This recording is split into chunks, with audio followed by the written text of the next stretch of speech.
তাহলে আমরা দেখবো যে ইন্দো গ্রিক যে রাজারা ছিল তাদের মুদ্রাটা কি কি টাইপের ছিল। সাধারণত সোনা, রূপা এবং নিকেল দিয়ে কিন্তু তাদের মুদ্রাটা তৈরি করা হতো। এই মুদ্রা যে ছিল সেই মুদ্রা কিন্তু একদিকে ছিল, মুদ্রার এক পিঠে ছিল হচ্ছে রাজকীয় প্রতীক চিহ্ন, আর অপর পিঠে ছিল হচ্ছে বিভিন্ন গ্রিক দেবদেবী। তাদের মধ্যে উল্লেখযোগ্য কে আছেন নাকি জিউস, অ্যাপেলা এবং এথেনা। ঠিক আছে। আর যা দক্ষিণ দিকে বা দক্ষিণ ভারতের দক্ষিণ হিন্দু কুশ পর্বতের দক্ষিণাঞ্চলের দিকে যে সমস্ত মুদ্রাগুলো পাওয়া গেছে তাদের মধ্যে দেখা যাচ্ছে যে রূপার মুদ্রা, তামার মুদ্রা বেশির মাত্রায় পাওয়া গেছে, সেগুলো বর্গাকার কিন্তু আকারে কিন্তু ছিল। ঠিক আছে? আর এই মুদ্রা তৈরিতে ভারতীয় ওজনের মান অনুসারেই কিন্তু ব্যবহার করা হয়েছে। এই মুদ্রাটা সাধারণত ২ টা ভাষায় লিপির আরকি ব্যবহার করা হয়েছে। এক হচ্ছে গ্রিক, আরেকটা হচ্ছে খরেষ্টি। তো মুদ্রার উল্টো দিকে রাজকীয় প্রতীক উপস্থিত কিন্তু ছিল এবং উল্টো দিকে ধর্মীয় চিহ্ন, যেটা আমি আগেই বলেছি দেব-দেবীর কিন্তু চিহ্ন কিন্তু ছিল।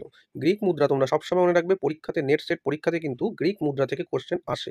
প্রায় কোয়েশ্চেন আসে। এছাড়াও এনটিপিসি যে পরীক্ষা সেখানেও কিন্তু আসার সম্ভাবনা আছে। বিবিএসসি পরীক্ষাতেও কিন্তু আসার সম্ভাবনা আছে। এটা একটা খুবই গুরুত্বপূর্ণ টপিক। Thank you.